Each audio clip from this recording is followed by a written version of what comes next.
What happens when video gaming begins to affect the life of a gamer? Dr. Tom Glazer is a psychologist at the Minneapolis College of Art and Design. Dr. Glazer is an expert in dealing with video game-related illnesses, and many students who encounter problems with their gaming have come to him. We asked Dr. Glazer about the more serious forms of gaming sickness, and he told us about dissociative personality disorder. Most gamers have experienced mild dissociation, which is like daydreaming or getting lost in the moment while playing a video game. However, dissociative identity disorder is a severe form of video game dissociation, a mental process which produces a lack of connection in a player's thoughts, memories, feelings, actions, or sense of identity.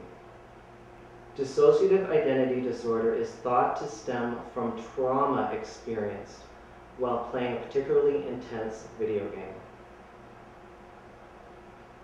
The dissociative aspect is thought to be a coping mechanism. The person literally dissociates himself from a mission or level that's too violent, traumatic, or painful to assimilate with his conscious self. Someone with dissociative identity disorder may find themselves doing things they wouldn't normally do, such as speeding, reckless driving, flying, and attempting to carry out various covert ops missions. Some even describe this feeling as being a character played by another human.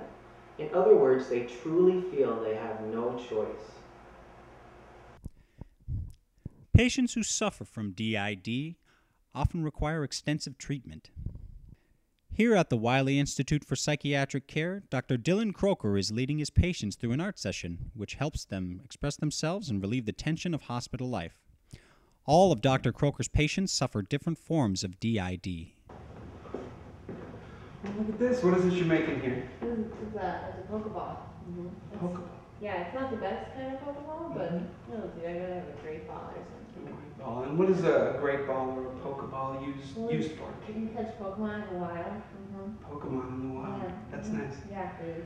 And can you give me an example of something you might catch with a great ball or a Pokeball? Out in the wild, it's like a Weedle. A Weedle. It's a grass, yeah. A Weedle, right. Okay, and what does a Weedle do? It's a bug Pokemon. It's a bug yeah. Pokemon, sure. So does the ball opens? It opens. You go out and you throw it. You throw it, Pokemon, and by throwing it, it opens. Yeah, your Pokemon has to be weak, and then it'll. Yeah. How does a Pokemon become weak? Or you fight it with the other. Right, with the fire Pokemon. Right. Right. So tell me about your mother. I used to work at a pottery barn in Duluth. Yeah, that didn't last long. Not a goddamn rupee anywhere. The sum of the parts is always greater than the whole. Letting the patients write down their emotions and feelings on paper not only helps our patients to cope, but also help them catch their identities in action. You have to be prepared for the alter. That's the alter ego.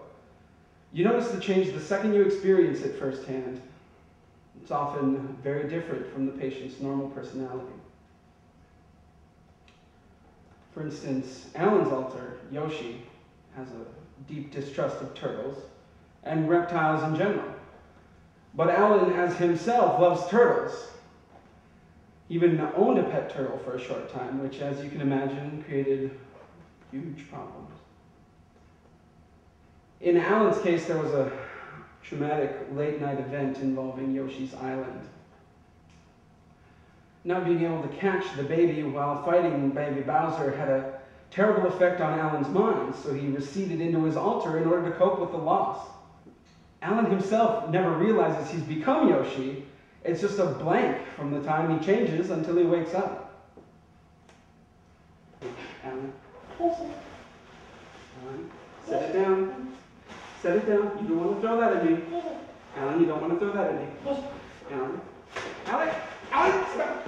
Alan, stop it! Stop breaking like the hand, please!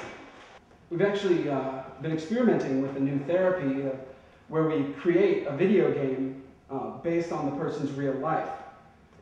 And the idea being that eventually their alter will become indistinguishable from their real self. Does it work? Well, they don't play it. Why not? Well, because it's boring. Dr. Croker's work represents the hope that patients can learn to confront their illnesses and someday function in the real world. But there is another kind of video gamer which we have deemed too dangerous for society. A player who cannot sympathize. A player who shows no regard for human life. A player some would call more monster than man. We take a look now at the serial gamer. This is Corey Allen Deers. Deers has been incarcerated at the Columbia Correctional Institution for most of his adult life. Me, you don't see a guy who's killed 21,000 people online. Do I intimidate you? Don't give me a controller. It's the big deal. They're gonna respond anyway. Whores. From an early age, Deers knew he wasn't like other video gamers. As a child, I always felt like a loner. As a gamer, I was confused with my role. I didn't play well with other gamers. They thought I was weird. I thought I was unusual. You know, I felt embarrassed. I felt ashamed of my urges. I first noticed a change when my parents bought me a Legend of Zelda: A Link to the Past. I used to love to corral chickens into a corner. I'd slash them until they attacked me, and then I would masturbate. I used to love fire items, flamethrowers, fireballs, fire breath. Spyro was always my favorite. Planes exploding. My ideal prey were the other loners, clerics, and rogues that could easily overpower. I would lure them into the woods with promise of custom-crafted equipment, at which point I would cast a charm on them and kill them. I would kill them for the thrill. I would kill them for the control. Dark words from a troubled mind. Hard to believe that one gamer could push himself to these limits.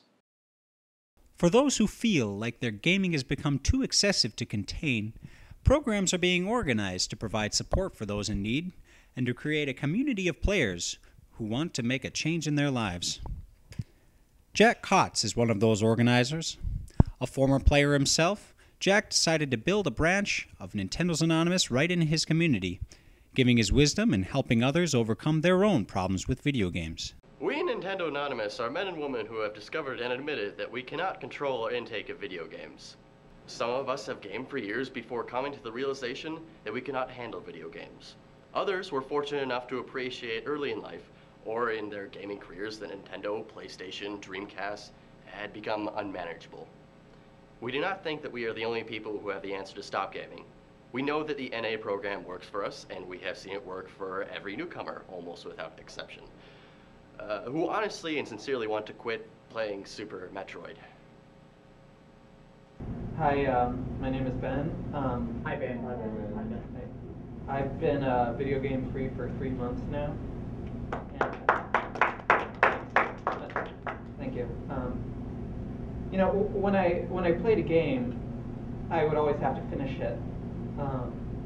You know, I'd beat a game, and then I'd put it down, and that'd be it. That'd be it. And then I got involved with Tetris.